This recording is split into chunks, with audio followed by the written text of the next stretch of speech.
Hello student, मैं Naresh Kumar math by Naresh ji sir classes से आपका हार्दिक स्वागत करता हूं। आज फिर से हम एमएससी फाइनल जिसके अंदर हमारे पास ऑप्शनल पेपर चल रहा है मैथमेटिकल प्रोग्रामिंग, और आज इसके अंदर हमारे पास यूनिट सेकंड में लेक्चर्स 1 स्टार्ट कर रहे हैं। ठीक है, हर बार की तरह यूनिट सेकंड स्टार्ट करें इससे पहले इसके बारे में कुछ बेसिक जानकारी जो हमें पता होनी चाहिए। ठीक है भाई, तो ये हमारे पास एमएससी फाइनल मैथ्स का पेपर है। बीएससी फर्स्ट ईयर के स्टूडेंट इसे मैथमेटिकल प्रोग्रामिंग समझ के ना देखें। ठीक है, तो ये हमारे पास मैथमेटिकल प्रोग्रामिंग पेपर है और पेपर भी हमारे पास ऑप्शनल पेपर है। ठीक है, आप जानते हैं आपके पास कंपलसरी और ऑप्शनल पेपर है, तो अगर आपका ऑप्शनल पेपर है तो ये क्लासेस आपके लिए फायदेमंद साबित हो सकती है। अब हम ये जो सिलेबस पढ़ रहे हैं ये कौन कौन सी यूनिवर्सिटीज से रिलेटेड है, तो आप इस वक्त स्क्रीन के ऊपर 5 यूनिवर्सिटीज़ का नाम देख पा रहे हैं। प्रेजेंट टाइम में इन्हीं 5 यूनिवर्सिटीज़ का कंप्लीट कोर्स अवेलेबल है। इन फ्यूचर कुछ यूनिवर्सिटियां और ऐड होंगी।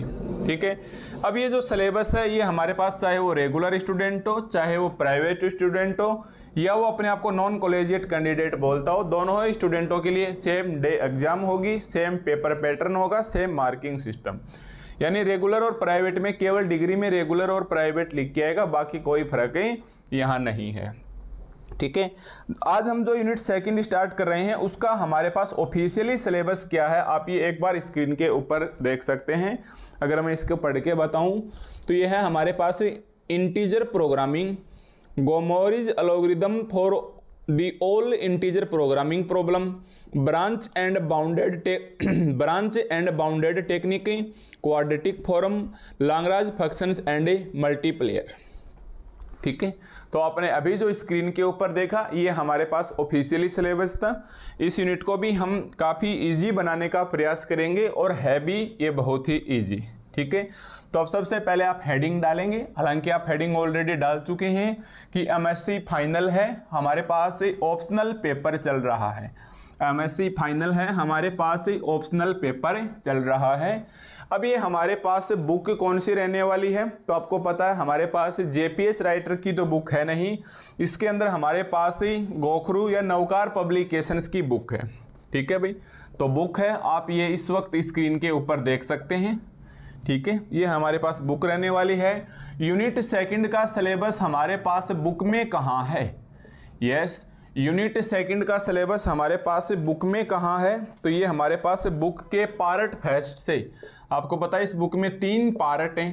पार्ट फर्स्ट है हमारे पास OR, पार्ट फर्स्ट है हमारे पास OR operation research, operation research. ठीक है, ये हमारे पास पार्ट फर्स्ट है जिसके अंदर आपकी 3 यूनिट हैं। यूनिट नंबर फर्स्ट है, यूनिट नंबर सेकंड है और यूनिट नंबर 5th है। यस, 3rd 4th नहीं, और यूनिट नंबर आपकी 5th है। इस पार्ट में हमारे पास 3 यूनिटें, यूनिट फर्स्ट, यूनिट सेकंड और यूनिट 5th। फिर हमारे पास पार्ट सेकंड है, पार्ट सेकंड है वो OT है, OT यानी ऑप्टिमाइजेशन टेक्निक है, ऑप्टिमाइजेशन से टेक्निक है। इसमें आपका कुछ भी सिलेबस नहीं है, इसमें एमएससी प्रीवियस का ऑपरेशन रिसर्च से चलता है। फिर आपका पार्ट थर्ड है, part third non linear programming, non linear programming problem NLPP है। इसमें आपका यूनिट सेकंड और थर्ड है। तो चलो ये तो हम पढ़ाएंगे तब बात कर लेंगे, एक बार छोड़िए। अब हम जो पढ़ रहे हैं पार्ट फर्स्ट, यूनिट फर्स्ट हम कंप्लीट कर चुके हैं। यूनिट सेकंड का जो सिलेबस है ये है हमारे पास चैप्टर नंबर 4, यह है हमारे पास इस वाली बुक के अंदर चैप्टर नंबर 4। ठीक है, और चैप्टर 4 का नाम है हमारे पास इंटीजर प्रोग्रामिंग प्रॉब्लम।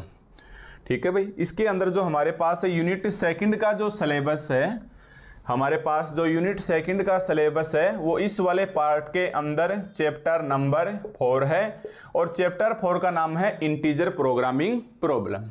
ठीक है भाई, तो ये हमारे पास बुक का सिलसिला रहा। अब हमारे पास एग्जाम में कौन सा क्वेश्चन आएगा, कौन सा क्वेश्चन हमें करना है, ये हम थोड़ी देर बाद बात करेंगे।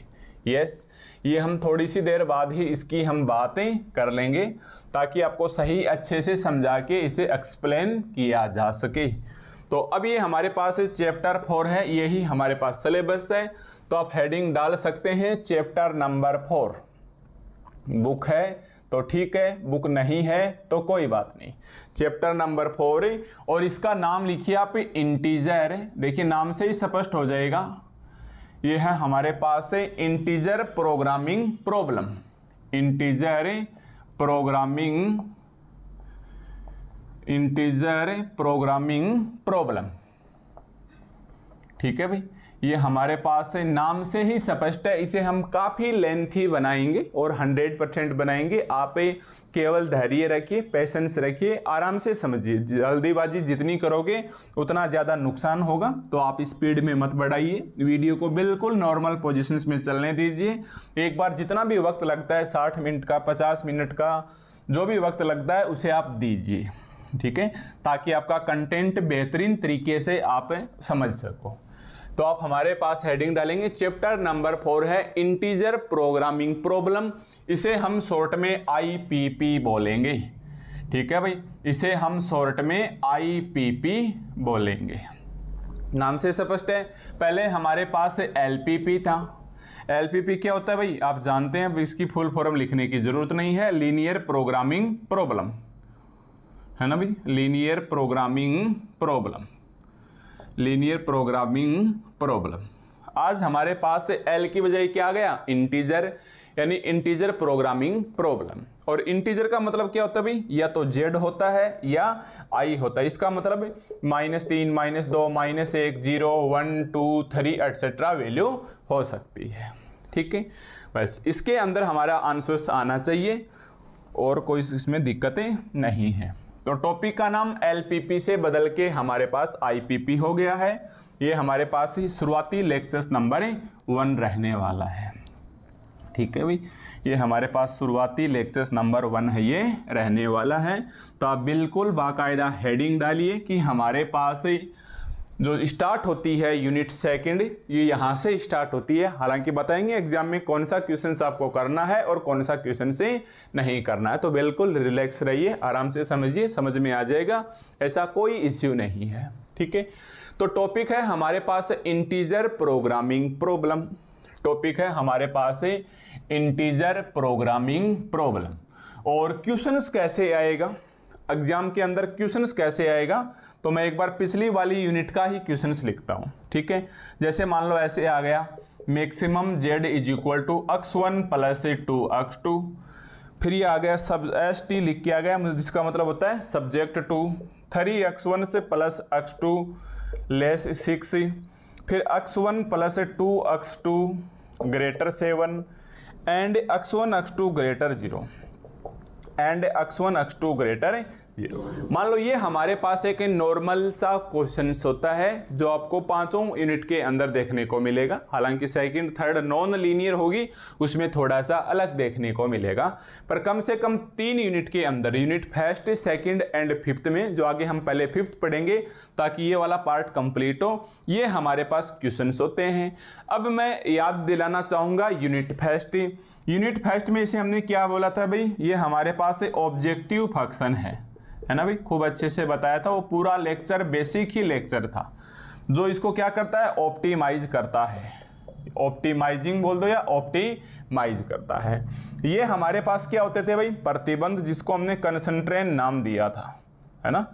और ये हमारे पास क्या होते थे, non negative restriction, non negative restriction, non negative restrictions, ठीक है। और रिस्ट्रिक्शंस का मतलब भी मैंने प्रतिबंध बताया था और कंसंट्रेन का मतलब भी प्रतिबंध बताया था। दोनों का लिखने का उद्देश्य था दोनों शब्दों के ऊपर आपकी अच्छे से पकड़ हो। तो आप सबसे पहले जो इंटीजर प्रोग्रामिंग प्रॉब्लम है, आप इसका क्वेश्चंस लिखिए और इस क्वेश्चंस को हम स्टैंडर्ड लैंग्वेज में डाल देंगे, स्टैंडर्ड लैंग्वेज में डाल देंगे। जैसे सबसे पहले क्या बोलेंगे, एक तो इसके अंदर ऑब्जेक्टिव फंक्शन होगा, एक तो इसके अंदर हमारे पास क्या होगा, ऑब्जेक्टिव फंक्शन होगा। किस प्रकार से होगा, ये ऑप्टिमाइज करेगा, ये ऑप्टिमाइज करेगा, ऑप्टिमाइजिंग लिख सकते हो। कैसे, यहां मैक्सिमम भी आ सकता है या मिनिमम भी आ सकता है। Z = अब इसको मैं लिख सकता हूं ना, C1 x1 + C2 x2, या ऐसे लिख दो समेसन, ये ऐसे लिख दो समेसन, थोड़ा सा इधर लिख लो। हमारे पास सबसे पहले ऑप्टिमाइजिंग फंक्शंस आता है, जो हमारे पास ऑप्टिमाइजिंग करता है या ऑप्टिमाइज होता है मैक्सिमम या मिनिमम जेड, मैक्सिमम या मिनिमम जेड, जिसको हम नाम दे देंगे समेशन, जैसे हमने पहले सी जे एक्स जे लिखा था, ठीक है, पहले हम ऐसे लिख दिया करते थे सी जे एक्स जे, और मैंने बताया था वास्तव में ये ऐसे है, j is equal to 1 to n, j is equal to 1 to n, आई मत कर देना भाई, बुक्स में अगर आप देखोगे तो हो सकता है यहाँ आपको गलती मिल जाए।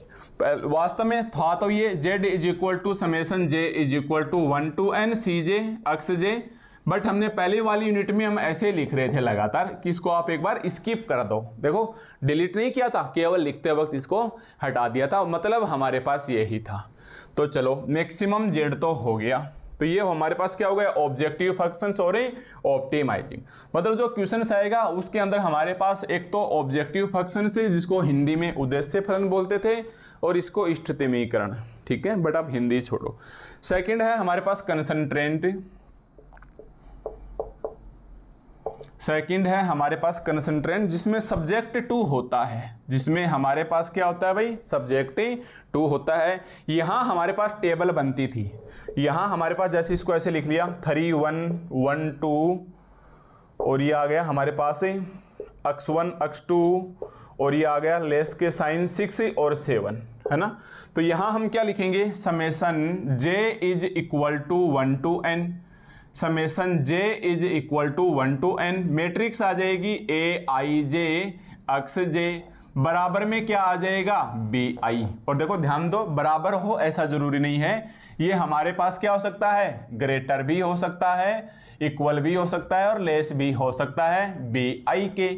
j कहाँ से जा रहा है भाई 1 to n, तो i कहाँ से जाएगा, तो आपको मैंने लिखवाया था लेक्चर यूनिट फर्स्ट के अंदर, ये 1 to m जाएगा, ये 1 to m जाएगा, क्योंकि यहाँ हमने जो मैट्रिक्स बनाई थी वो ऐसे थी m क्रॉस n की, m क्रॉस n की, तो i जाएगा 1 to m, j जाएगा 1 to n, तो j जा रहा है हमारे पास 1 to n, j जा रहा है 1 to n, i जा रहा है 1 to m, i जा रहा है हमारे पास 1 to m, ये सारी की सारी कंडीशंस हमारे पास कंसंट्रेंट से इधर आ जाएंगी, ठीक है। तीसरा क्या बचेगा नॉन नेगेटिव रिस्ट्रिक्शन, है ना भाई, तीसरा हमारे पास क्या बचेगा नॉन नेगेटिव रिस्ट्रिक्शंस, ताकि हम क्वेश्चंस को स्टैंडर्ड फॉर्म में लिख सकें, ताकि हम क्वेश्चंस को स्टैंडर्ड फॉर्म में लिख सकें, ठीक है। तीसरा आ जाएगा हमारे पास नॉन नेगेटिव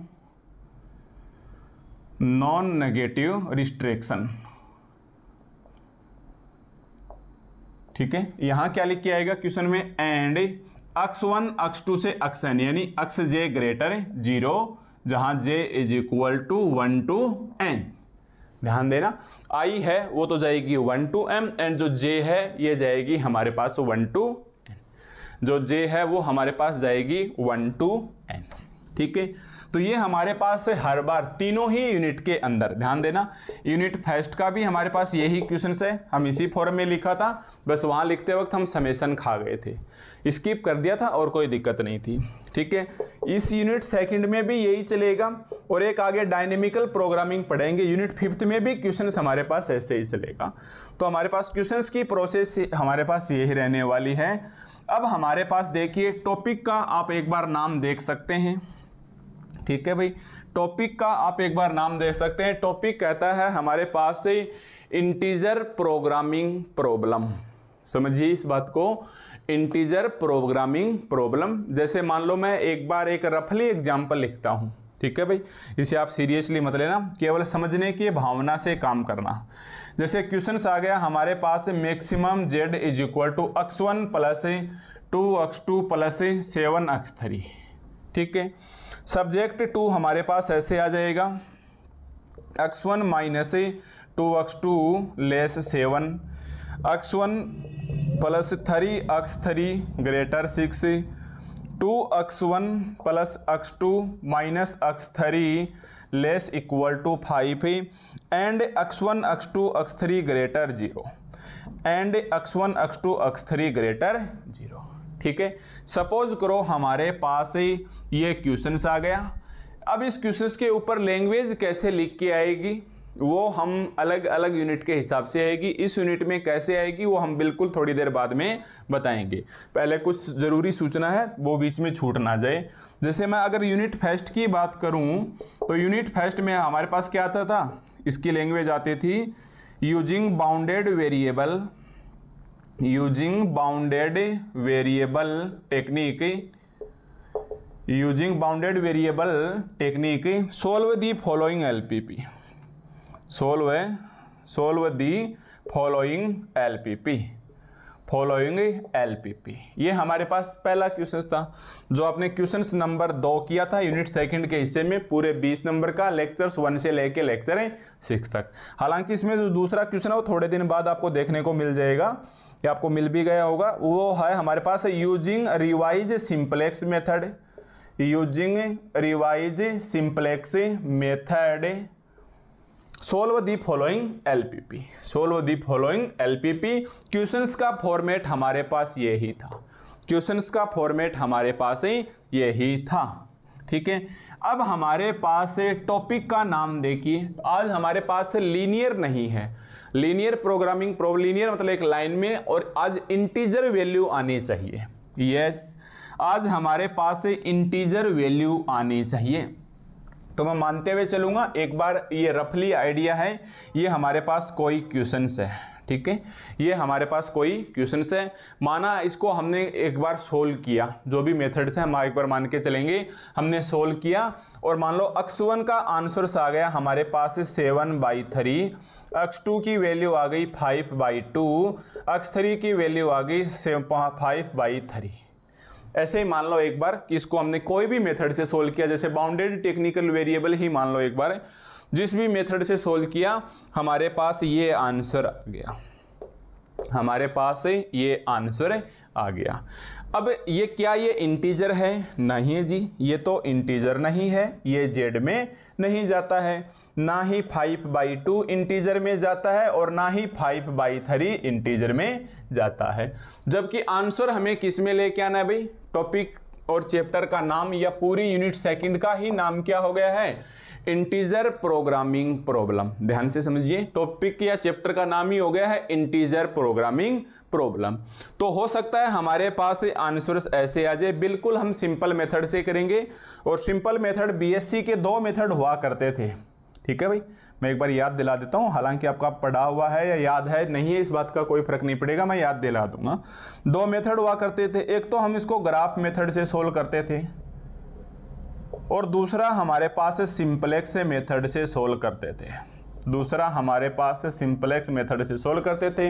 यूनिट फर्स्ट में भी आपने सिंपलेक्स टेबल देखी होगी, first simplex table, second simplex table, किस प्रकार से हम उसे सोल्व करते थे। ठीक है, अब मान लो सोल्व करने के बाद हमारे पास आंसर आ गए इंटीजर में, जबकि ऐसा आंसर नहीं आना चाहिए, आंसर से जेड में बिलोंग करना चाहिए, जबकि ये बोल रहा है नहीं आया। ठीक है, एक सिचुएशंस तो हमारे पास ये हो गई। ठीक है, देखो कंडीशंस देखो, मान लो हो सकता है इसका आंसर हमारे पास ऐसे आ जाए, और हो सकता है हमारे पास थर्ड कंडीशंस ऐसे आ जाए कि x1 7 आ गया, x2 5 आ गया, x3 4 आ गया। तो हम बोलेंगे कि देखिए भाई इंटीजर है, इंटीजर है और इंटीजर है। इंटीजर का मतलब तो समझते हो ना, इसे जेड से या आई से डिनोट करते हैं। ठीक है भाई, जेड लिखिए या आई लिखिए, उनके बराबर क्या होता है? डैश डैश डैश से -3 -2 -1 0 1 2 3 से लेके इन्फिनिटी तक। ठीक है, ये होंगे नहीं आंसर इसके, ये होंगे नहीं। क्यों?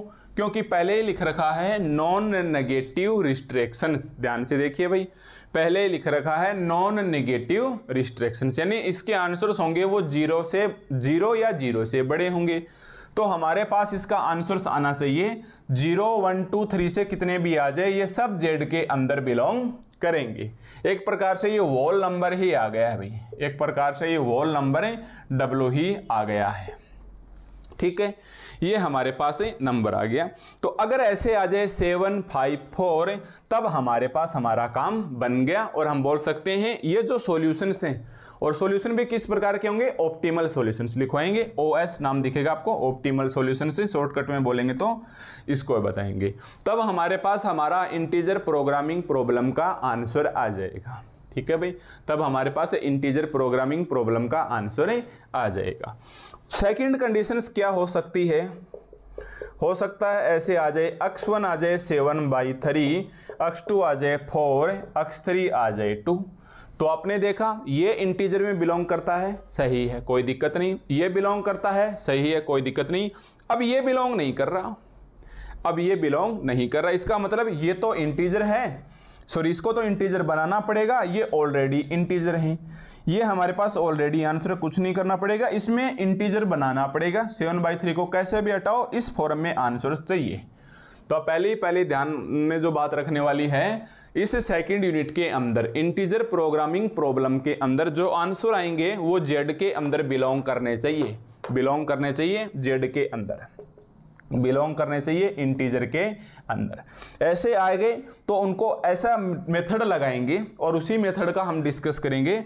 ऐसा मेथड लगाएंगे कि वो जेड में आ जाए, ऐसा मेथड लगाएंगे कि वो जेड में आ जाए, ऐसा मेथड लगाएंगे कि वो जेड में बिलोंग कर जाए। तो मतलब यहाँ पर हमारे पास एवरेजली 3 प्रकार की कंडीशंस क्रिएट होती है। तो पहले तो आप एक बार समझिए थोड़ा सा हमारा उद्देश्य क्या है, हम करना क्या चाह रहे हैं। क्वेश्चंस का फॉर्मेट देख लिया होगा, क्वेश्चंस हमें एग्जाम में इसी प्रकार से मिलेगा, क्वेश्चंस हमारे पास इसी प्रकार से मिलेगा।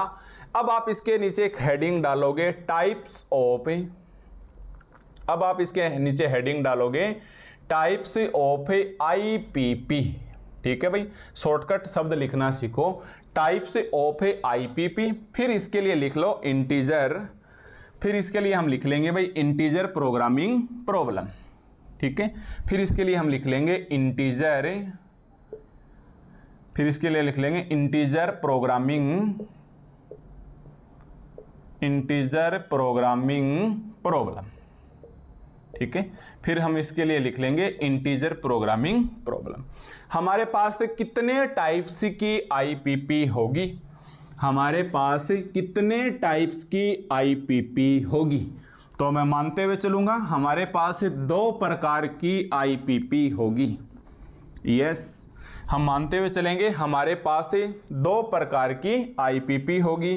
पहला है हमारे पास ऑल आईपीपी, यस, नाम से स्पष्ट हो जाएगा भाई, ऑल आईपीपी, या इसका दूसरा नाम है शुद्ध IPP, pure IPP, pure IPP, ठीक है, प्योर आईपीपी। अब देखिए यहां से लिखने से पहले हम थोड़ा सा इसके अंदर और सुधार करेंगे भाई, ठीक है, थोड़ा सा इसके अंदर और सुधार करेंगे, यही कंडीशंस हैं, समझाएंगे इससे। उससे पहले मैं एक छोटा सा वर्ड और लिखूंगा ताकि आपको इस नई वाली यूनिट के अंदर आ सके, ठीक है भाई, इस नई वाली यूनिट के अंदर आ सके।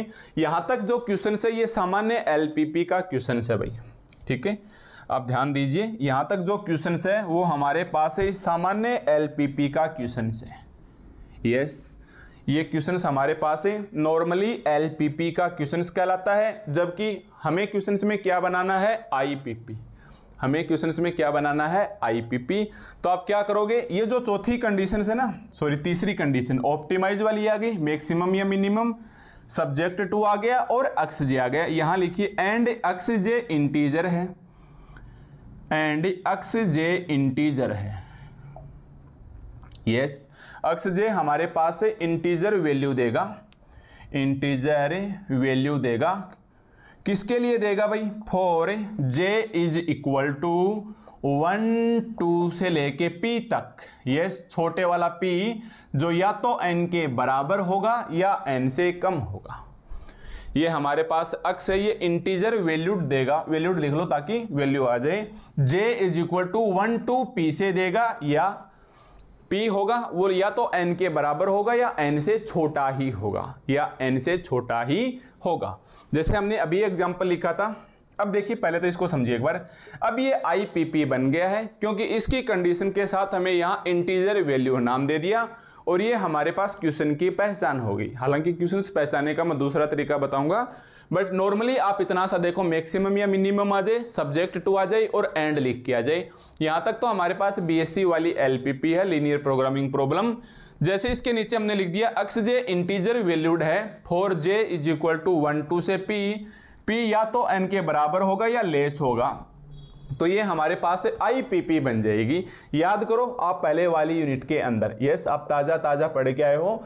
यूनिट फर्स्ट में चौथी कंडीशन क्या हुआ करती थी, ऐसे होती थी 0 से x1 से, या हमने लैंग्वेज स्टैंडर्ड में लिखा था तो लोअर बाउंड और अपर बाउंड। वहाँ क्या था, बाउंडेड वेरिएबल, वहाँ क्या था, bounded variable linear programming problem. तो उसके अंदर चौथी कंडीशन ये थी कि लोअर बाउंड भी हो और अपर बाउंड भी हो। और यहाँ चौथी कंडीशन क्या हो जाएगी, 1 2 एंड वाली 3, मतलब ये वाली 3। चौथी कंडीशन क्या हो जाएगी, and X J integer valued for J is equal to 1 to p, और p की वैल्यू या तो लेस होगी n से या होगा n के बराबर। अब आप सोच रहे हैं मैं अचानक p कहाँ से ले आया, तो चलिए हम एक बार इसी का डिस्कशन करते हैं। ठीक है, हम इसी का डिस्कशन यहाँ कर लेते हैं। देखिए नाम से स्पष्ट हो गया। अब इंटीजर वैल्यूड आ गई, मतलब ये क्वेश्चंस किसका पहचान में आ गया, IPP का आ गया। हालांकि मैं दूसरा तरीका बताऊंगा, पर आप स्टैंडर्ड तरीके से याद रखिए ताकि आगे चल के गेट की एग्जाम होगी तो आपको कोई दिक्कत ना आए, नेट और CSIR नेट गेट के अंदर, क्योंकि वहाँ क्वेश्चंस पहचानना पड़ता है। वो पूछ लेगा भाई ये ऑप्टिमल सॉल्यूशंस देगा या फिजिबल सॉल्यूशंस देगा या नो फिजिबल सॉल्यूशंस या नो सॉल्यूशंस, 4 ऑप्शन बना के दे देगा, ऐसा कुछ क्वेश्चंस लिख देगा। तो ध्यान रखना इंटीजर वैल्यूड है j is equal to 1 to p से n। हाँ कंपटीशन होता है उसमें अलग बात है, यहाँ मान लो के सिंबल बदल सकता है, वो आप पहचान जाओगे, कोई बड़ी बात नहीं है। एक बार आप स्मॉल p ही मान के चलेंगे। जैसे मैंने अभी क्वेश्चन लिखा था ना, maximum z x1 plus 2x2 plus 7x3। ठीक है, अब मैं मान के चलूंगा इसके अंदर n कितना है भाई, 1 2 से लेके, अरे भाई ऐसे तो लिखेंगे C1x1 C2x2 C3x3, इसको 1 into लिख लो। तो n की वैल्यू कितनी आ गई, 1, j की वैल्यू कितनी आ गई भाई, 1 to n, 1 2 से लेके n तक जाता था, तो 1 2 और 3, तो n हो गया हमारे पास 3, n हो गया हमारे पास 3। अब आप मान के चलो x1 आंसर आ गया 7/3, x2 आंसर आ गया 5/3 और x3 आ गया 5, x3 आ गया 5। मान लो इसका ये आंसर आया है, और आंसर्स नहीं, इसको हम ऑप्टिमल सॉल्यूशंस बोलेंगे। माना लास्ट में इसका हम हर बार ऑप्टिमल सॉल्यूशंस निकालते हैं, या शॉर्ट में आगे आगे हम OS लिख लेंगे। माना इसका ये आंसर आ गई, तो ये इंटीजर में बिलोंग करता है क्या, नहीं। ये इंटीजर में बिलोंग करता है क्या, नहीं। हाँ ये तो इंटीजर में बिलोंग करता है, बट ये नहीं करते हैं। इसका मतलब ऐसे मान लेंगे, एक तो ये p का सॉल्यूशन है, एक तो ये सॉल्यूशन है p और एक ये सॉल्यूशन है p। तो p टोटल कितना आ गया 2, n कितना है 3। तो बताइए 2 से 3 छोटा हो गया कि नहीं हो गया। ये ऐसे मान लो हो सकता है ये ऐसे आ जाए, तो ये p इज इक्वल टू कितना आ गया 3, तो 3 बराबर 3, तो ये बराबर का भी साइन हमने लगा दिया है। ठीक है, तो ऐसे हमें समझना है कि जो p होगा वो हमारे पास कितनी वैल्यू इंटीजर नहीं आ रही हैं, कितनी value does not belong Z कर रही हैं वही वैल्यू p की है, कितनी वैल्यू डज नॉट बिलोंग कर रही हैं वही वैल्यू p की है। इसे हम बिल्कुल एग्जाम्पल के माध्यम से बहुत ही शानदार तरीके से सीखेंगे।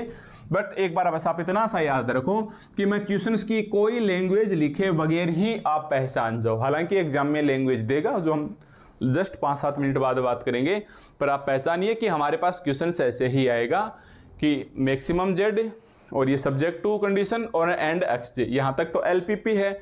अगर ऐसे आ जाए लिख के कि LI XI BI या UI लोअर और अपर, तब तो ये बन जाएगा यूनिट फर्स्ट अपर नहीं बाउंडेड वेरिएबल LPP BVLPP। यहाँ लिखा हुआ आ जाए एक्स जे इंटीजर वैल्यूड है for j is equal to 1 to p, तो p लेस आ जाएगा n के, या हो सकता है p हमारे पास बराबर भी आ जाए, या हो सकता है p हमारे पास बराबर भी आ जाए। ठीक है, अब आप हेडिंग डालिए types of LPP।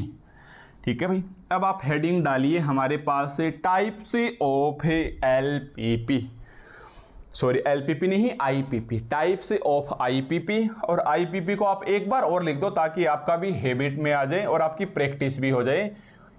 Integer programming problem, ठीक है भाई, इंटीजर प्रोग्रामिंग प्रॉब्लम, पूरा नाम लिख लेना इंटीजर प्रोग्रामिंग प्रॉब्लम। ये हमारे पास 2 टाइप्स की होती है, ये हमारे पास 2 टाइप्स की होती है। नंबर 1 ऑल IPP, नाम ही स्पष्ट है, नाम से ही स्पष्ट है, सारे के सारे IPP में आ जाए, यानी आंसर्स मैं वही रखूँगा भाई।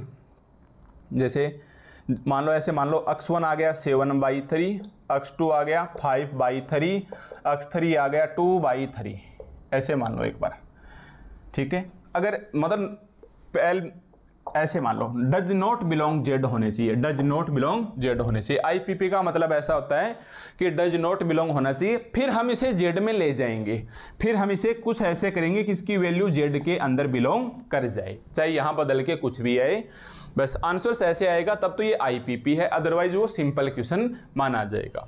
तो हमारे पास नाम है, या तो ऑल IPP बोल सकते हो, या आप प्योर IPP बोल सकते हो, या आप इसे प्योर IPP बोल सकते हो, ठीक है। और सेकंड आ जाएगी हमारे पास से मिक्स, सेकंड आ जाएगी हमारे पास से मिक्स IPP, यस, सेकंड आ जाएगी मिक्स IPP। मिक्स का मतलब है कि भाई ये सिंपल आ गया, जैसे मान लो ये सिंपल आ गया, 2 ही आ गया, मान लो ये मान लो 2 ही आ गया, तो ये तो नहीं हुआ ना, ये तो ऑलरेडी जेड में है, इसमें तो करना ही नहीं पड़ेगा, जबकि इसे जेड में बिलोंग करवाना पड़ेगा। तो कुछ तो सिंपल है, कुछ को तो करवाना पड़ेगा, कुछ ऑलरेडी है, मतलब मिक्स IPP आ गई, मतलब हमारे पास मिक्स IPP आ गई। जबकि पहले वाली कंडीशन में तीनों ही answers does not belong Z में थे, तीनों ही answers does not belong Z में थे, तीनों को जेड में बिलोंग करवाना है। ये तो आप आगे एग्जाम्पल की मदद से बहुत ही अच्छे से सीख पाओगे, ठीक है। तो ये तो हम आपको एग्जाम्पल के माध्यम से समझा देंगे, बस केवल ये समझना था कि जो टाइप्स ऑफ IPP, हम चलते चलते ये देखेंगे भाई कौन सी प्रकार की IPP है, तो हम बोलेंगे ये ऑल IPP है या हमारे पास प्योर IPP है, दोनों एक ही नाम है। ये है हमारे पास मिक्स IPP। इसकी डेफिनेशंस आप कैसे याद रखोगे, ऐसे मान लो P = N, सबसे सिंपल सा तरीका है, P = N। लैंग्वेज में लिखो तो आप लिख सकते हो IE all the variables,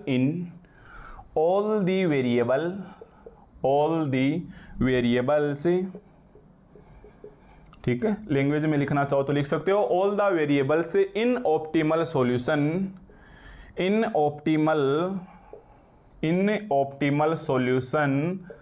और ऑप्टिमल सॉल्यूशंस के ब्रैकेट में आप OS लगा लो ताकि समझ में आ जाए, आर इंटीजर्स,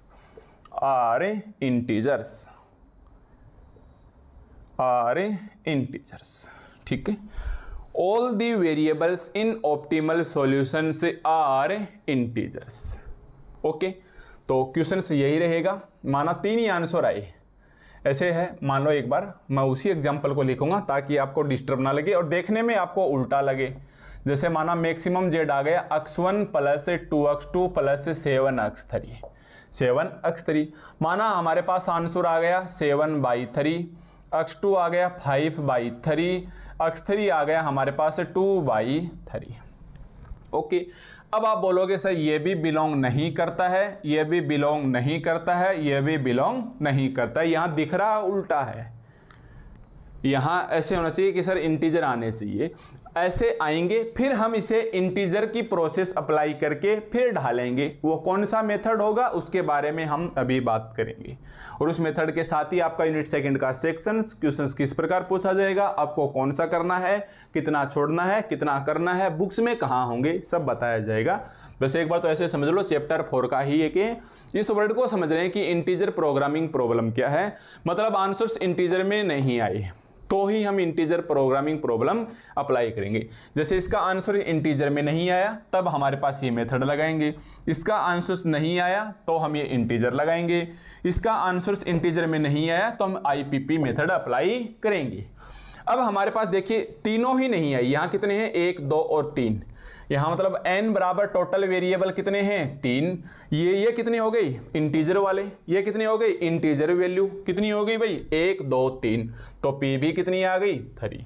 मतलब सारे के सारे आंसर्स अगर आपके इंटीजर में नहीं आ रहे हैं, समझिए ध्यान से बात को, सारे के सारे आंसर्स हमारे पास इंटीजर्स में नहीं आ रहे हैं, इसका मतलब दिया गया ये LPP है, ये है हमारे पास ऑल IPP या प्योर IPP, ठीक है।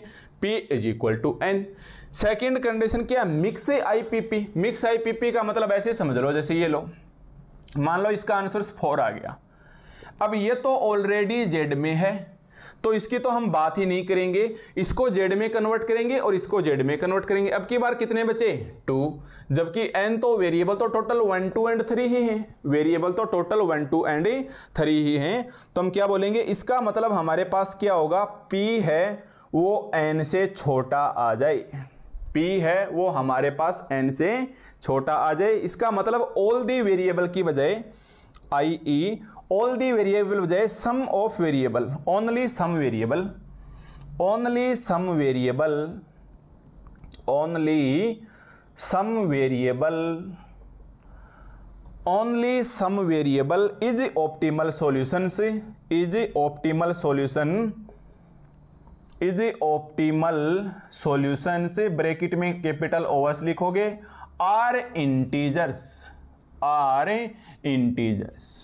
ठीक है भाई, ओनली सम वेरिएबल आ गए, जैसे जैसे 2 आ गई तो 2 अपने आप ही 3 से ये हो गया, 2 और 3, 2 और 3।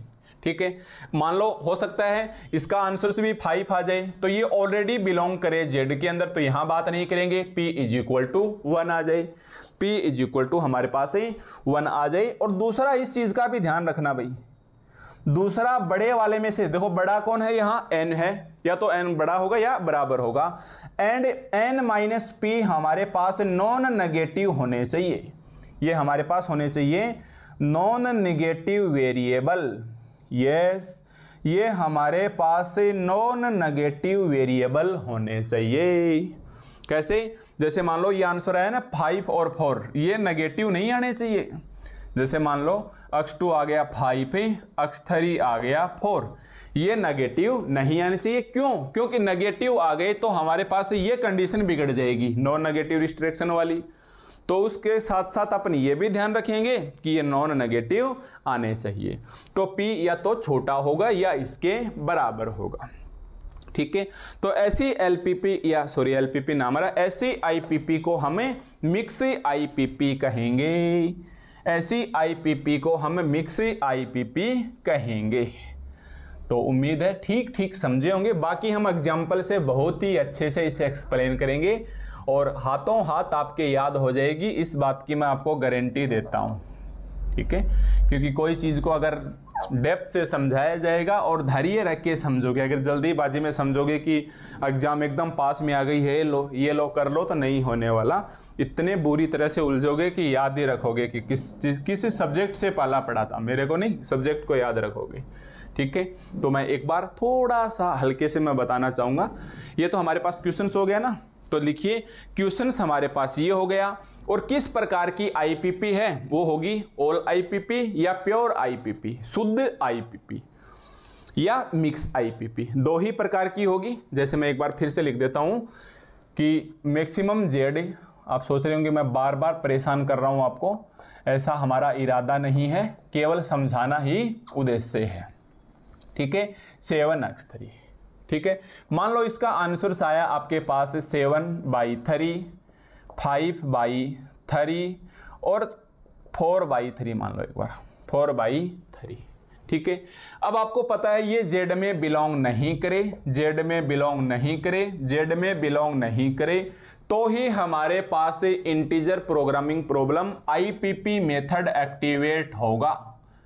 IPP मेथड एक्टिवेट कब होगा? जब ये जेड में बिलोंग नहीं करे। समझ लेना बात को ध्यान से, जब ये हमारे पास जेड में बिलोंग नहीं करे। मान लो हमारे पास ऐसे ही आ गए इसके आंसर 7, 5 और 4। मान लो हमारे पास इसके आंसर ऐसे ही आ गए, इसका 7 आ गया, इसका 5 आ गया, इसका 4 आ गया।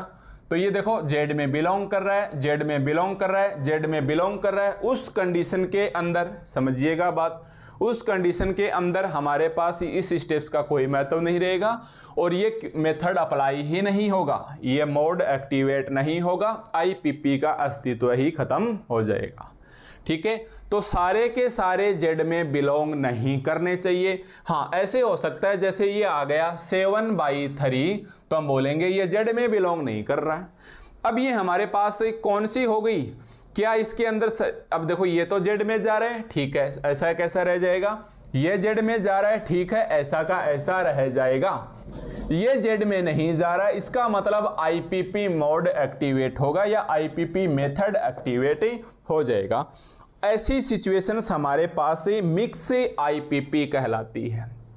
ऐसी सिचुएशंस हमारे पास मिक्स आईपीपी कहलाती है कि मतलब ये नहीं होता तो अस्तित्व ही नहीं था, अब ये है जेड में बिलोंग नहीं कर रहा, तो हम ऐसा मेथड अप्लाई करेंगे, उस मेथड की हम बस 1 मिनट बाद बात कर लूँगा। हम ऐसा मेथड अप्लाई करेंगे कि इसे हम जेड में कन्वर्ट करें, इसे हम जेड में कन्वर्ट करें। तो ये तो हो गई मिक्स। मान लो ये भी आ गई 5/3, तो हमने बोला ये भी नहीं कर रही है बिलोंग, तो ये भी क्या होगी मिक्स आईपीपी, क्योंकि ये तो अपना आंसर दे चुकी है, जेड में आंसर आना चाहिए, इन्होंने आंसर नहीं दिया। तो ऐसा मेथड अप्लाई करेंगे ताकि ये जेड में बिलोंग कर जाए, ऐसा मेथड अप्लाई करेंगे ताकि वो जेड में बिलोंग कर जाए। तो भी हमारे पास किस प्रकार की होगी, मिक्स होगी। अब मान लो ये भी आ गया हमारे पास 4/3 जो बिलोंग नहीं कर रहा है। अब की बार तो देखो सारे ही बिलोंग नहीं कर रहे हैं, तो इसको भी हम बिलोंग करवाएंगे। इसका मतलब ये मिक्स से हटके ऑल आईपीपी आ गई, या इसको आप बोल सकते हो एकदम से शुद्ध आईपीपी है, ठीक है, प्योर आईपीपी है। जैसे मैं इस वक्त आपको ये टॉपिक समझा रहा हूं, इस वक्त अपना फुल्ली कंसंट्रेट या ध्यान अपना इसी टॉपिक के अंदर है, और टारगेट माइंड में लगातार ये चल रहा है कि शब्द तोल तोल के बोले जाएं, ना तो एक्स्ट्रा रहे और इन फ्यूचर आपका डिस्टर्बेंस ना हो, कम से कम इन टॉपिक की वजह से। और देखते ही समझ जाओ, क्वेश्चंस की स्थिति देखते ही समझ जाओ कि ये आईपीपी का क्वेश्चन है या बाउंडेड वेरिएबल का, क्योंकि चलो यूनिट सेकंड के हिस्से में देख के तो अपन आ जाएंगे, बट जैसे ही आगे कंपटीशंस के दौर में आएंगे एकदम से सारे यूनिट आपस में मिल जाएंगी, उस वक्त सारे मेथड आपस में फंसेंगे।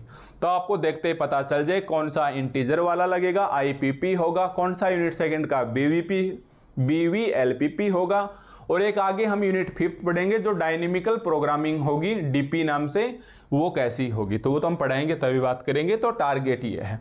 अब आप देख सकते हैं तीनों बदल के आ गए, तो ऑल आईपीपी, पहले कोई 2 थे तो इससे छोटा होगा, अब तीनों आ गए तो ये इसके बराबर हो गई। और हाँ, साथ साथ कंडीशन जो बचे हुए जैसे ऐसे मान लो अब ये आ गया हमारे पास है, ये लो कि ये तो आ गया 7/3 बिलोंग नहीं कर रहा, 5/3 बिलोंग नहीं कर रहा, इनके तो ऐसा मेथड अप्लाई करेंगे ताकि ये बिलोंग करे। अब मान लो इसका आंसर आ गया -5 है, और आप बोलोगे सर ये जेड में तो जा रहा है, पर हमें इस शर्त का भी ध्यान रखना है कि नॉन नेगेटिव रिस्ट्रिक्शन, इसलिए ऐसा नहीं आना चाहिए, ये हमेशा पॉजिटिव आएगा। इस बात की गारंटी यही मिल जाती है, इस बात की गारंटी यही मिल जाती है, ठीक है। इसलिए मैंने बाकायदा लिख दिया जितने भी n-p वेरिएबल बचें, जितने भी n-p वेरिएबल बचें वो नॉन नेगेटिव वेरिएबल होने चाहिए, नॉन नेगेटिव वेरिएबल होने चाहिए, ठीक है। तो ये तो हमारे पास केवल क्वेश्चंस था, और किस प्रकार की आईपीपी है, तो हमारे पास 2 प्रकार की आईपीपी हो गई। अब मैं बार बार मेथड बोल रहा हूं, कौन से मेथड से हम इसे आईपीपी को नॉट बिलोंग जेड से बिलोंग टू जेड में लेके आएंगे, not belong Z to belong Z में लेके आएंगे, ठीक है। अब हमारे पास प्रोसेस क्या रहेगी, मान लो आंसर्स हमारे पास है ये आया नॉट बिलोंग, अब कौन सा मेथड अप्लाई करें ताकि ये बिलोंग कर जाए जेड में। अब हम उस मेथड की बात करेंगे, और वो 2 प्रकार के मेथड हैं। तो पहले तो आप इतना लिखिए, पहले आपने अभी तक लिख लिया होगा, समझ ही रहे हैं, तो बहुत बहुत शुक्रिया आपके लिए यहाँ तक समझने के लिए। उम्मीद है कॉन्सेप्ट क्लियर हुए होंगे, कुछ समझ में नहीं आया वो एग्जाम्पल में आते ही क्लियर हो जाएगा, ऐसा मेरा पूरा विश्वास है, ठीक है। बची हुई चीज़ें हम एकदम से कन्वर्ट कर लेंगे। तो ये हमारे पास क्वेश्चंस का स्टैंडर्ड रूप आ गया। अब मैं एक बार क्वेश्चंस को हटा देता हूँ भाई यहाँ से, ठीक है। एक बार अब हम इस क्वेश्चंस को हटा देते हैं। क्वेश्चंस में चौथी कंडीशंस क्या जुड़ गई, आईपीपी की वजह से एक्स जे इंटीजर वैल्यूड होना चाहिए, for J is equal to 1 to p, p का मान या तो n के बराबर होगा या n से छोटा होगा। बस आप ये चौथी कंडीशंस आप इसकी ध्यान में रखो, ठीक है भाई। अब ये आप चौथी कंडीशन से ये आप हमारे ध्यान में रखिएगा। अब कौन सा मेथड है जिससे हम सोल्व करेंगे, तो फिर से आप हेडिंग सी लगा लीजिए, ऐसे स्टार लगा के, method to solve, method to solve IPP. अब मैं आईपीपी लिख के काम चला लूँ ना, आप समझ जाओगे ये हमारे पास इंटीजर प्रोग्रामिंग प्रॉब्लम है। ठीक है, मेथड टू सोल्व आईपीपी। अब हम इसे कौन से मेथड से सोल्व करेंगे, टारगेट क्या रहेगा ये समझ लो। जैसे मान लो कोई वेरिएबल 7/3 आ गया, ये जेड में बिलोंग नहीं कर रहा है, इसके ऊपर ऐसा प्रोसेस अप्लाई करो, ऐसा मेथड अप्लाई करेंगे जो बिलोंग करवा दे इसे, जो इसे बिलोंग करवा दे, ऐसे बना दे कि ले भाई तो जेड में नहीं आया, कुछ ऐसा मेथड अप्लाई किया कि ये जेड में आ गया। वो कौन से मेथड है, तो आप हेडिंग लगा के लिखिए मेथड टू सोल्व आईपीपी। और इसके लिए हमारे पास दो मेथड हैं, मेथड नंबर फर्स्ट और method number second. Yes, method number first और मेथड नंबर सेकंड। पहला मेथड है वो है गोमोरी, साइंटिस्ट के नाम से है भाई, गोमोरी मेथड। यस, पहला मेथड है वो है हमारे पास गोमोरी मेथड्स। ठीक है, सेकंड जो मेथड है वो है branch and bounded technique, branch and bounded technique. अब आप टेक्निक बोल सकते हैं या चाहो तो आप मेथड बोल सकते हैं, एक ही बात है ना। टेक्निक भी विधि होती है कि भाई कौन सी टेक्निक से आपने काम किया है, या मेथड भी एक विधि होती है। हर बार करना ऐसे है, रिजल्ट ऐसे आएगा, ऐसा मेथड अप्लाई करो ताकि ये बिलोंग कर जाए जेड में। दो प्रकार के ऐसे मेथड हैं जो आपको इसके नॉट बिलोंग टू बिलोंग में लेके आएंगे। दो मेथड हैं, पहला मेथड है हमारे पास गोमोरी मेथड जो एक साइंटिस्ट के नाम पर है, दूसरा है हमारे पास ब्रांच एंड बाउंडेड टेक्निक। ये भी बताया तो किसी साइंटिस्ट ने था, पर टॉपिक का नाम या मेथड का नाम ब्रांच एंड बाउंडेड टेक्निक आपको दे दिया। ठीक है, टाइप्स ऑफ आईपीपी आप पहचान जाओगे, क्वेश्चंस में आते ही मैं बता दूंगा कि भाई ये ऑल आईपीपी या प्योर आईपीपी है, या फिर ये हमारे पास मिक्स आईपीपी है। ठीक है, या फिर ये हमारे पास मिक्स आईपीपी है। तो लिखिए मेथड टू सोल्व आईपीपी, है ना भाई। अब आप लिखिए मेथड टू सोल्व आईपीपी, कौन से प्रकार की आईपीपी हमारे पास है। तो दो मेथड इसके सोल्व करने के लिए हैं, पहला है गोमोरी मेथड और दूसरा है bounded and branch and bounded technique, branch and bounded technique. और नाम से स्पष्ट है, ये ब्रांच है।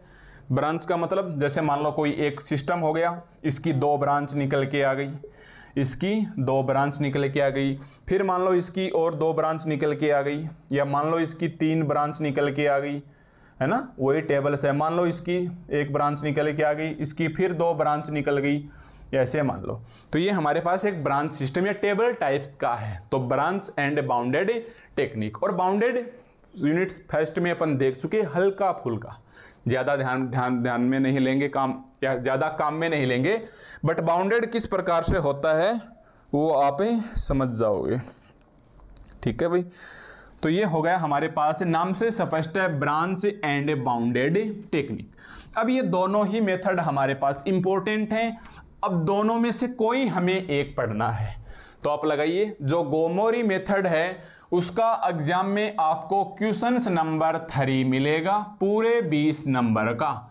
ये इस पेपर का सुख ही है, मिक्सिंग नहीं होगी, क्योंकि आपको पता ही, आपने यूनिट फर्स्ट पढ़ी होगी, एक क्वेश्चन 3-3 लेक्चर्स में आके भी बड़ी मुश्किल से पूरा करना पड़ रहा है, तो आप समझ सकते हो। ब्रांच एंड बाउंडेड टेक्निक है, ये हमारे पास क्वेश्चन नंबर 4 आएगा, ये भी हमारे पास पूरे 20 नंबर का आएगा, ये भी हमारे पास से पूरे 20 नंबर का आएगा। अब आपको पता है आपका एग्जाम में वक्त कम है, तो यूनिट हमारे पास सेकंड है, बताने की ज़रूरत नहीं है। एक क्वेश्चन हमारे पास 20 मार्क्स का ये आएगा, एक क्वेश्चन हमारे पास 20 मार्क्स का ये आएगा। अब सवाल है, इसमें से आप कोई एक मेथड पढ़ लो। अब गोमोरी मेथड पढ़ लो या branch and bounded technique method पढ़ लो, है ना। और ब्रांच एंड बाउंडेड या बाउंडेड टेक्निक है, ये हमारा यूनिट फर्स्ट में थोड़ा सीखा हुआ है, जिसके अंदर सिंप्लेक्स मेथड की टेबल बनती हैं, किस प्रकार से हम कौन सा वेक्टर एंट्री होता है, कौन सा वेक्टर एग्जिस्ट होता है, तो ये थोड़ा सा सीखा हुआ है, तो इस चीज़ की आपको हेल्प मिलेगी। तो एग्जाम में आपको क्वेश्चन नंबर 4 करना है, समझिएगा इस बात को, एग्जाम में आपको इस यूनिट सेकंड का क्वेश्चंस नंबर 4 करना है। इसका मतलब ये नहीं है कि मैं आपको ये नहीं बताऊंगा, ठीक है, हम ये करेंगे, गोमोरी मेथड भी करेंगे, बट उससे पहले हम ब्रांच एंड बाउंडेड टेक्निक करेंगे। ठीक है भाई, इससे पहले हम ब्रांच एंड बाउंडेड टेक्निक करेंगे। और जैसे ही हम ब्रांच एंड बाउंडेड टेक्निक के 3-4 लेक्चर बने, 5 बने, 3 बने, हो सकता है मेथड समझ में आ गए तो 3 लेक्चर्स पे काम चल जाएगा, या मान लो 4 मान लो, बस ज़्यादा से ज़्यादा इतने लेक्चर्स बनेंगे, क्योंकि एग्जाम आपके पास में है, उस टाइमिंग का ध्यान में रखते हुए इसे एडजस्ट करेंगे। तो जैसे ही ब्रांच एंड बाउंडेड टेक्निक पूरा हो जाए, समझ लीजिए आपके 100% 20 मार्क्स से कहीं नहीं जाने वाले, ठीक है, और नंबर नहीं कटने देंगे, क्योंकि प्रोसेस टूटने नहीं देंगे। आपने यूनिट फर्स्ट का देखा होगा, उसी प्रकार हम सेम प्रोसेस रिपीट करेंगे, और यकीन मानिए कुछ तो सिंपल है और कुछ सिंपल बनाएंगे, कुछ सिंपल है और कुछ सिंपल बनाएंगे। अब आप समझ सकते हो कि हम यहाँ कौन सा मेथड काम में लेंगे भाई, कौन सा मेथड हम एक बार पढ़ने वाले हैं, ब्रांच एंड बाउंडेड टेक्निक। आपको एग्जाम में क्वेश्चन नंबर 4 करना है। अगर आपके पास पर्याप्त समय है तो आप ये गोमोरी मेथड जरूर पढ़िएगा, नॉलेज के लिए ही पढ़ लीजिए, ठीक है। शायद आपको अच्छा नहीं लगे कि यार नॉलेज के लिए कौन पढ़ेगा, नंबर बनाने हैं, पर यकीन मानिए एमएससी कर रहे हैं तो नॉलेज के लिए पढ़ो, नंबर अपने आप आ जाएंगे। और इस चीज़ का कोई मैटर नहीं है कि आप कितने नंबर ला पाते हो कि नहीं ला पाते हो, इस चीज़ से कोई फर्क नहीं पड़ेगा। इसका जीता जागता उदाहरण मैं खुद हूँ, ठीक है भाई। तो भाई ये मत सोचना कि मैं मेरे नंबर बताऊँ क्या आए थे क्या नहीं आए है, क्या मेरी पोजीशंस है, अपना स्टेटस क्या है, क्या कर रखा है क्या नहीं कर रखा, इन चीज़ों से शायद ही आपके कोई फ़र्क पड़े। यह हो सकता है एक बार ऐसे आ जाए कि हाँ ये डिग्रियाँ मेरे पास हैं, पर अगर मैं अच्छे से नहीं समझा पाऊंगा तो उन चीज़ों का कोई मतलब नहीं रहेगा, है ना। तो आपने देखा होगा यूट्यूब पे ऐसे ऐसे वीडियो लिख देते हैं कि फलाने वाली यूनिवर्सिटी का IIT दिल्ली, प्रोफेसर से IIT रुड़की, फालतू में IIT डॉक्टर नाम के पीछे लगा लेते हैं, ठीक है, PhD किया है, मेहनत किया है कि नहीं किया है, पर उन चीज़ों से कोई फ़र्क नहीं पड़ेगा अगर मैं कोई टॉपिक आपके हिसाब से अच्छे से एक्सप्लेन ना कर पाऊँ तो, ठीक है। तो आप अपने स्टेटस के बारे में ऐसे मानते हुए चलिए कि जो चीज़ें मैं आपको बता रहा हूँ उसका मैंने कभी ना कभी बहुत ही अच्छे तरीके से सीखा है, और ये बात आपको पता है तभी ये एक्सप्लेन हो रही है, ठीक है। तो जात ना पूछो साधु की, सुना होगा ना, इसलिए केवल और केवल फोकस आप अपने काम पे रखिए। मान लो मैं IIT दिल्ली से किया होगा, या किया नहीं है, मैंने नहीं किया है, फिर भी मान लो मैंने किया होगा और समझ में आपको कुछ नहीं आ रहा, ऐसे फालतू में टाइम सा पास हो रहा है, इसका मतलब आपके क्या काम आई मेरी डिग्री, है ना। तो काम में तो आपके खुद के ही डिग्री आएगी। आप केवल और केवल नॉलेज के लिए पढ़िए, नंबर खुद ब खुद चल के आएंगे, और नंबर के लिए पढ़ोगे तो ना तो नंबर आएंगे और ना ही नॉलेज आएगा, ठीक है भाई।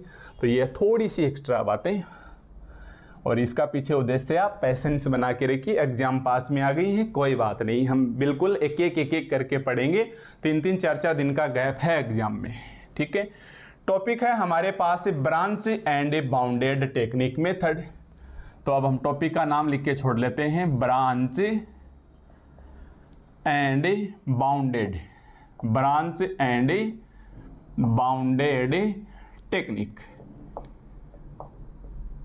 ब्रांच एंड बाउंडेड टेक्निक, ठीक है, ब्रांच एंड बाउंडेड टेक्निक या method, branch and bounded technique या मेथड, ठीक है। अब यहां से इस मेथड को हमारे पास सीखते ही पूरा एक क्वेश्चन 20 नंबर का मिल जाएगा, ठीक है भाई, पूरा हमें एक क्वेश्चन 20 नंबर का मिल जाएगा।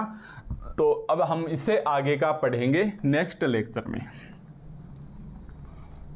ठीक है भाई, हम इससे आगे का पढ़ लेंगे नेक्स्ट लेक्चर्स में, ताकि आप एक बार थोड़ी सी राहत की सांस लो कि जो मैंने समझाया है उसको लगभग 30% 40% तक भी समझ में बैठा है, क्योंकि टोटल सिंबल के ऊपर काम किया हमने। अब हम डायरेक्ट एग्जाम्पल के ऊपर अप्लाई करेंगे तो ये इतना ईजी लगेगा कि आप एक क्वेश्चन या 2 क्वेश्चन देखते ही इतना कॉन्फिडेंस आ जाएगा कि हाँ इस यूनिट का कोई भी नया क्वेश्चन बन के आ जाएगा तो मैं मेरे हिसाब से 100% उसे सही कर दूंगा, और आप कर भी दोगे। 19-20 की गलती हो सकती है, तो 20 में से 17-18 नंबर 100% आपके आएंगे। केवल और केवल 2 एग्जाम्पल देखते हैं, ज़्यादा नहीं बताऊंगा मैं, 2 ही एग्जाम्पल बताने की कोशिश करूंगा, क्योंकि मेथड वही है, चाहे कितने बता दो, बातें वही होंगी, प्रोसेस वही होंगी। ठीक है, तो हम आपको मिलते हैं, इसका एक एग्जाम्पल ले लेंगे शानदार सा, जो एग्जाम की दृष्टि से इंपॉर्टेंट हो उसके साथ। ठीक है, तब तक आप ये लिखा हुआ एक बार हल्का सा रिवाइज कीजिए और तुरंत मिलिए मेरे को नेक्स्ट लेक्चर नंबर 2 के अंदर। ओके भाई।